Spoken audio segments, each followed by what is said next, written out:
Welcome back to ഷാഹീസ് tips. നമ്മുടെ ശരീരത്തെ പോലെ തന്നെ തലച്ചോറിനും ആരോഗ്യകരമായ ഭക്ഷണശീലം ആവശ്യമാണ്. പണ്ടുകാലങ്ങളിലെല്ലാം രക്ഷിതാക്കൾക്ക് ഭക്ഷണം ലഭ്യമല്ലാത്തതിനാൽ എന്ത് എൻ്റെ മക്കൾക്ക് കൊടുക്കും എന്ന ആശങ്കയാണ് ഉണ്ടായിരുന്നത്. എന്നാൽ ഇന്ന് എല്ലാവർക്കും മക്കൾക്ക് ഏത് ഭക്ഷണം കൊടുക്കാനുള്ള അവസരവും സാഹചര്യവുമുണ്ട്. അതുകൊണ്ട് തന്നെ എന്ത് കൊടുക്കും എന്നതിനേക്കാൾ ഉപരി എന്തെല്ലാമാണ് കൊടുക്കേണ്ടത് എന്ന ആശങ്കയാണ് ഇന്നത്തെ രക്ഷിതാക്കൾക്കുള്ളത്. അതുകൊണ്ട് തന്നെ നാം മക്കളുടെ ഭക്ഷണശീലം തിരഞ്ഞെടുക്കുമ്പോൾ അവരുടെ ശരീരത്തെ പോലെ തന്നെ തലച്ചോറിൻ്റെ വികസനത്തിനും ആവശ്യമായിട്ടുള്ള ഭക്ഷണമാവണം തിരഞ്ഞെടുക്കേണ്ടത്. അങ്ങനെയാവുമ്പോഴാണ് നമ്മുടെ മക്കൾ ആരോഗ്യകരമായ ശരീരവും ആരോഗ്യകരമായ തലച്ചോറിനും ഉടമകളാവുകയുള്ളൂ.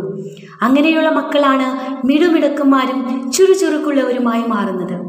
അതുകൊണ്ട് നമുക്ക് നോക്കാം ഏതെല്ലാം ഭക്ഷണങ്ങളാണ് നമ്മുടെ മക്കളുടെ തലച്ചോറിൻ്റെ വികസനത്തെ ബാധിക്കുന്നത് എന്ന്. നമ്മുടെ മക്കളുടെ ഭക്ഷണശീലത്തിൽ ഉൾപ്പെടുത്തേണ്ട 10 ബ്രെയിൻ ഫുഡ്സിനെ കുറിച്ചാണ് ഞാനിന്ന് പറയുന്നത്. ഒന്നാമതായി, ബ്രെയിൻ വികസനത്തിന് വേണ്ടി തലച്ചോറിൻ്റെ വികസനത്തിനായി അവരുടെ ഭക്ഷണത്തിൽ ഉൾപ്പെടുത്തേണ്ടത് ഇലക്കറികളാണ്. നമുക്കറിയാം, ചീര, മുരിങ്ങ പോലെയുള്ള ഇലകളിൽ ഒരുപാട് വൈറ്റമിൻസ് ആൻഡ് പ്രോട്ടീൻസ് ഉൾപ്പെടുത്തിയിട്ടുണ്ട് എന്ന്. അത് അവരുടെ തലച്ചോറിൻ്റെ വളർച്ചയെ വളരെ നല്ല രീതിയിൽ സഹായിക്കുകയും തലച്ചോറിലെ കോശങ്ങളെ പുനരുൽപാദനം നടത്തുകയും അതുവഴി കുട്ടികൾക്ക് ഏകാഗ്രത വർദ്ധിക്കുകയും ചെയ്യും. രണ്ടാമതായി ഉൾപ്പെടുത്തേണ്ടത് എഗ്, മുട്ടയാണ്. അവരുടെ ഭക്ഷണശീലത്തിൽ ഉൾപ്പെടുത്തേണ്ട ഒന്നാണ് മുട്ട. മുട്ട കഴിക്കുന്നത് വഴി അതിലെ പ്രോട്ടീൻസ് ആൻഡ് മിനറൽസ് കുട്ടികളിലേക്ക് എത്തുന്ന ന്യൂറോൺസിൻ്റെ വേഗത വർദ്ധിപ്പിക്കുകയും അതുവഴി അവരുടെ മെമ്മറി വർദ്ധിക്കാനും പഠനത്തിൽ മുന്നേറാൻ സഹായിക്കുകയും ചെയ്യും. 3. Card or milk items. തൈര്, മോര്, പാല് പോലുള്ള ഐറ്റംസ് ആണ് കുട്ടികളുടെ ഭക്ഷണത്തിൽ ഉൾപ്പെടുത്തേണ്ടത്. ഇങ്ങനെയുള്ള ഐറ്റംസ് അവരുടെ എല്ല്, പല്ല് പോലുള്ളവർക്ക് ആരോഗ്യം നൽകുന്നത് മാത്രമല്ല, തലച്ചോറിൻ്റെ വളർച്ചയെ സഹായിക്കുകയും ചെയ്യും. കൂടാതെ കുട്ടികളുടെ ഇമോഷൻസിനെ, വൈകാരികപരമായ മാറ്റങ്ങളെയും അതുപോലെ ഒരുപാട് ദേഷ്യവും വാശിയുമെല്ലാം കാണിക്കുന്ന കുട്ടികളെ ഒരു പരിധിവരെ അതിനെയെല്ലാം നിയന്ത്രണത്തിലാക്കാനും ഇങ്ങനെയുള്ള ഭക്ഷണങ്ങൾക്ക് സഹായിക്കാൻ കഴിയും. നാലാമതായി ഉൾപ്പെടുത്തേണ്ടത് ഫിഷാണ്, മത്സ്യം. നാം എപ്പോഴും കുട്ടികൾക്ക് ചിക്കൻ കൊടുക്കാനാണ് ഇന്നത്തെ കാലത്ത് കൂടുതൽ ശ്രദ്ധ കൊടുക്കുന്നത്. എന്നാൽ നമ്മുടെ മക്കൾക്ക് ആവശ്യമുള്ളത്, അവരുടെ ആരോഗ്യത്തിനും തലച്ചോറിനും ആവശ്യമുള്ളത് മത്സ്യമാണ്. മത്സ്യം തിരഞ്ഞെടുക്കുമ്പോൾ തന്നെ മാർക്കറ്റിൽ കാണുന്ന വലിയ മത്സ്യമല്ല നമ്മുടെ മക്കൾക്ക് ആവശ്യമുള്ളത്. ഒമേഗ ഫാറ്റി ആസിഡ് അടങ്ങിയിട്ടുള്ള ചെറു മത്സ്യങ്ങളാണ് അവർക്ക് വേണ്ടത്. അതായത് നമ്മുടെ നാട്ടിൽ ലഭ്യമായ മത്തി, മുള്ളൻ എന്നീ പോലെയുള്ള മത്സ്യങ്ങളാണ് കുട്ടികളുടെ ഭക്ഷണത്തിൽ ഉൾപ്പെടുത്തേണ്ടത്. നമ്മളുടെ ബ്രെയിനിന് ആവശ്യമായിട്ടുള്ള കൊഴുപ്പിന് 50% ഒമേഗ ഫാറ്റി ആസിഡാണ് അടങ്ങിയിട്ടുള്ളത്. അത് കൊടുക്കാൻ ഇതുപോലെയുള്ള ചെറിയ മത്സ്യങ്ങൾക്ക് കഴിയും. അഞ്ചാമതായി കൊടുക്കേണ്ടത് അവക്കാഡോ ഫ്രൂട്ട്. നമ്മുടെ നാട്ടിലെല്ലാം ലഭ്യമായിട്ടുള്ള ബട്ടർ ഫ്രൂട്ട്. അത് കുട്ടികളുടെ ബ്രെയിൻ ഡെവലപ്മെൻറ്റിന് വളരെയധികം സഹായിക്കുന്ന ഒന്നാണ്. അതിലടങ്ങിയിട്ടുള്ള ഫോൾട്ടേറ്റ് എന്ന വൈറ്റമിനും അതുപോലെ പൊട്ടാസ്യം, വൈറ്റമിൻ കെ എന്നിവയെല്ലാം ബ്രെയിൻ ഡെവലപ്മെൻറ്റിനെ വളരെ വലിയ തോതിൽ ഹെൽപ്പ് ചെയ്യും. ഗർഭകാലത്ത് തന്നെ ഗർഭിണികളോട് കുട്ടികളിലുണ്ടാവുന്ന ന്യൂറോൺ ഡാമേജസിനെ, തലച്ചോറിലെ കോശങ്ങൾക്കുണ്ടാകുന്ന തകരാറിനെ പരിഹരിക്കാൻ വേണ്ടി അവക്കാഡോ ഫ്രൂട്ട് കഴിക്കാൻ പറയാറുണ്ട്. അതുകൊണ്ട് തന്നെ നമ്മുടെ മക്കൾക്ക് 10 വയസ്സിന് താഴെയുള്ള മക്കളുടെ ഭക്ഷണശീലത്തിൽ അവക്കാഡോ ഫ്രൂട്ട് ഉൾപ്പെടുത്തുക. ആറാമതായി ഓട്ട്മീൽ ഓർ ഹോൾ ഗ്രെയിൻ. എല്ലാ ധാന്യങ്ങളും അവരുടെ ഭക്ഷണത്തിൽ ഉൾപ്പെട്ടിട്ടുണ്ട് എന്ന് നിങ്ങൾ ഉറപ്പുവരുത്തുക.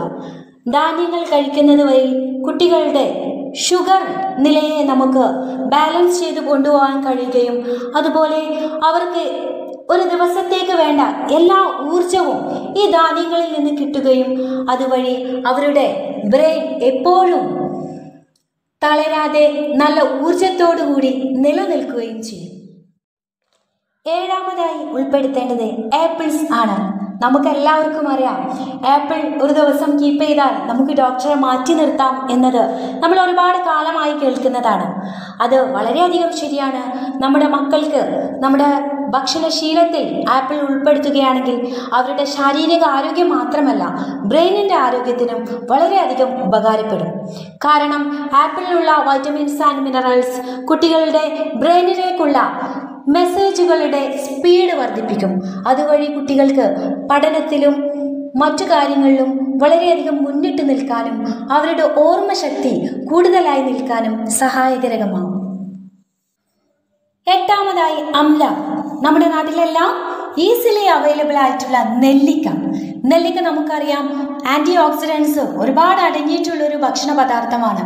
അതുകൊണ്ട് തന്നെ നെല്ലിക്ക കൂടുതൽ കഴിക്കുന്നത് വഴി അത് തലച്ചോറിൻ്റെ വളർച്ചയെ നല്ല രീതിയിൽ ത്വരിതപ്പെടുത്തുക മാത്രമല്ല, നെല്ലിക്ക കഴിക്കുന്നത് വഴി നമ്മുടെ തലച്ചോറിലേക്കുള്ള ഓക്സിജൻ പ്രവാഹം കൂടുകയും അത് അവിടെയുള്ള സെല്ലുകൾക്കെല്ലാം വളരെയധികം ഊർജം നൽകുകയും സെല്ലുകളെല്ലാം നല്ല രീതിയിൽ വളരുകയും ചെയ്യും. ഇതുവഴി നമ്മുടെ കുട്ടികൾ ബുദ്ധിയുള്ള മക്കളാവുകയും ചെയ്യും. അതുകൊണ്ട് കുട്ടികളിൽ നെല്ലിക്ക ജ്യൂസായോ മറ്റ് ഏതെങ്കിലും രീതിയിലോ ഉൾപ്പെടുത്താൻ നിങ്ങൾ പ്രത്യേകം ശ്രദ്ധിക്കണം. ഒൻപതാമതായി അവരുടെ ഭക്ഷണശീലത്തിൽ ഉൾപ്പെടുത്തേണ്ടത് ബെറീസ് ആണ്. സ്ട്രോബെറി, ബ്ലാക്ക്ബെറി, ബ്ലൂബെറീസ് എന്നെല്ലാം പറഞ്ഞ് ഒരുപാട് തരത്തിലുള്ള ബെറീസ് നമുക്ക് അവൈലബിൾ ആണ്. നമ്മൾ കൂടുതലും കണ്ടിട്ടുള്ളത് സ്ട്രോബെറി ആണ്.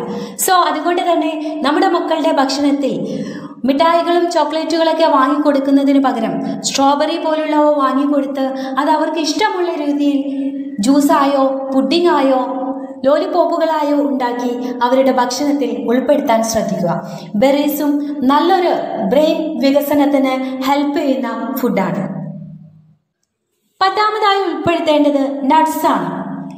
എല്ലാവിധ നട്ട്സുകളും നമുക്ക് മാർക്കറ്റിൽ ലഭ്യമാണല്ലോ. അണ്ടിപ്പരിപ്പ്, ബദാം, വാൾനട്ട് പോലുള്ള ഒരുപാട് ഐറ്റംസ് നമുക്കറിയാം. ഇവ ചെറിയ തോതിലെങ്കിലും കുട്ടികൾക്ക് എല്ലാ ദിവസവും കൊടുക്കുന്നത് നല്ലൊരു കാര്യമാണ്. നട്ട്സിൽ അടങ്ങിയിട്ടുള്ള ഒമേഗ ഫാറ്റി ആസിഡ്സ് കുട്ടികളുടെ ഏകാഗ്രതയെയും കോൺസെൻട്രേഷനെയും വർദ്ധിപ്പിക്കുകയും അവരുടെ മെമ്മറി ശക്തി, ഓർമ്മശക്തിയെ വർദ്ധിപ്പിക്കുകയും ചെയ്യും. വാൾനട്ട് നിങ്ങളെല്ലാവരും ശ്രദ്ധിച്ചിട്ടുണ്ടാവും.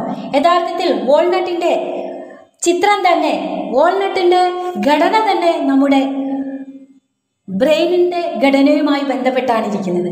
അതുകൊണ്ട് വാൾനട്ടെല്ലാം വളരെയധികം ബ്രെയിൻ വികസനത്തിന് സഹായിക്കുന്ന ഒന്നാണ്. സോ ഈ ഫുഡുകളെല്ലാം നമ്മുടെ ഭക്ഷണത്തിൽ നിങ്ങൾ തീർച്ചയായും ഉൾപ്പെടുത്തേണ്ടതാണ്. മാത്രമല്ല, കുട്ടികൾക്ക് അവർക്ക് ആവശ്യമുള്ളത്രയും എല്ലാ ദിവസവും വെള്ളം കുടിക്കുന്നുണ്ട് എന്ന് നിങ്ങൾ രക്ഷിതാക്കൾ ഉറപ്പുവരുത്തണം. വെള്ളം നമുക്ക് ഏറ്റവും ഇമ്പോർട്ടൻ്റ് ആണ്, നമ്മുടെ ശാരീരികമായ ആരോഗ്യത്തിനും അതുപോലെ തന്നെ ബ്രെയിൻ ഡെവലപ്മെൻറ്റിനും. അതുപോലെ ഭക്ഷണം ഉണ്ടാക്കുന്ന സമയത്ത് ടേമറിക്, മഞ്ഞൾപ്പൊടി നിങ്ങൾ ഉപയോഗിക്കാൻ എപ്പോഴും ശ്രദ്ധിക്കണം. നമ്മുടെ ശരീരത്തിലും മറ്റുമുള്ള ബാക്ടീരിയകളെയും അണുക്കളെയും എല്ലാം നശിപ്പിക്കാൻ ഈ മഞ്ഞൾപ്പൊടിക്ക് കഴിവുണ്ട്. ബ്രെയിൻ ഡെവലപ്മെൻറ്റിന് ഹെൽപ്പ് ചെയ്യുന്ന എല്ലാ ഭക്ഷണങ്ങളും അവരിലേക്ക് നിങ്ങൾക്ക് കഴിയുന്ന പോലെ എത്തിച്ചുകൊണ്ട് നമ്മുടെ മക്കളെ നല്ല മിടുക്കന്മാരും മിടുക്കികളുമായി മാറ്റാൻ നമുക്കെല്ലാവർക്കും കഴിയട്ടെ. Thank you for watching this video.